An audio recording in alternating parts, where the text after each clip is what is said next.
대한민국의 감독 과연 누가 될까요?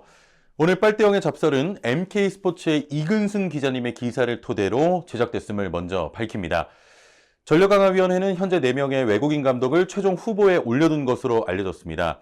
제시 마시 전 리즈 유나이티드 감독을 비롯해 기네슈, 게리 몽크, 브루노 라즈 감독이 최종 4인에 포함된 것으로 보이는데요. 현재 전력강화위원회는 감독 후보군들과 접촉하며 대표팀의 최종 감독 후보군을 추리는 작업을 했습니다.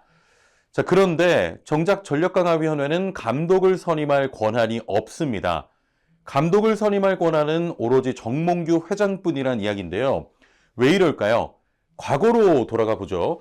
국가대표 전력강화위원회는 2017년 대한축구협회가 신설했습니다. 대한축구협회가 국가대표 전력강화위원회를 신설한 이유는 명확했는데요. 공정한 절차와 투명성을 강조하기 위해서였습니다. 이 시스템을 구축하는 데 앞장섰던 게 김판곤 전 위원장, 홍명보 전 전무이사입니다. 국가대표 전력강화위원회는 2018 러시아 월드컵 이후 명확한 방향성에 따른 논의 끝에 파울로 벤투 감독을 선임했었습니다. 김판곤 전 위원장과 홍명보 전 전무이사는 한국의 역대 최장수 감독인 파울로 벤투가 경질되지 않고 우리의 색깔로 월드컵을 마무리할 수 있었던 숨은 공신이었죠. 파울로 벤투 감독의 선임 과정부터 2022 카타르 월드컵 16강 진출 성과를 가까이서 지켜본 한 축구인은 다음과 같은 얘기를 들려줬다고 합니다. 김판곤 전 위원장 때 우리가 어떤 방향으로 나아갈지부터 설정했다. 그리고 그에 맞는 감독 후보군을 추리고 이야기를 나눴다. 벤투 감독을 선임한 후에 계획대로 나아가고 있는지 끊임없이 확인했다. 벤투 감독과 약속한 대로 대표팀을 지원했다.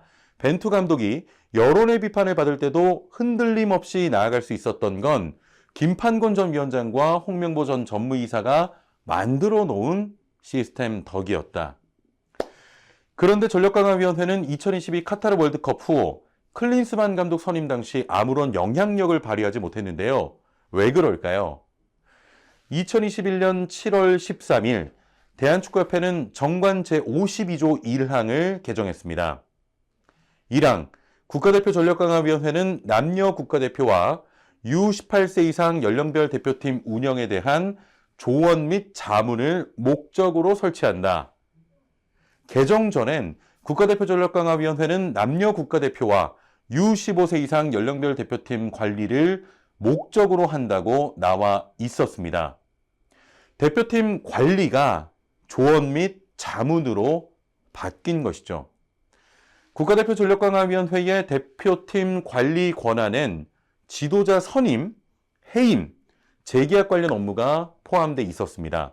한마디로 2021년 7월 13일 이전, 그러니까 정관이 개정되기 전에는 감독을 선임할 권리가 있었으나 개정 이후에는 조언 및 자문만 할 수 있게 권한이 축소된 겁니다. 대한축구협회 사정을 잘 아는 한 축구계 관계자는 클린스만 감독 선임 과정에서 그 어떠한 논의도 없었다면서 절대 권력자의 의중이 강하게 반영돼 감독 선임이 빠르게 진행됐다고 전했다고 합니다. 이어서 당시 국가대표 전력강화위원회는 클린스만 감독 선임 발표를 1시간도 남기지 않은 시점에서 통보 형식으로 새 국가대표팀 감독을 알았다.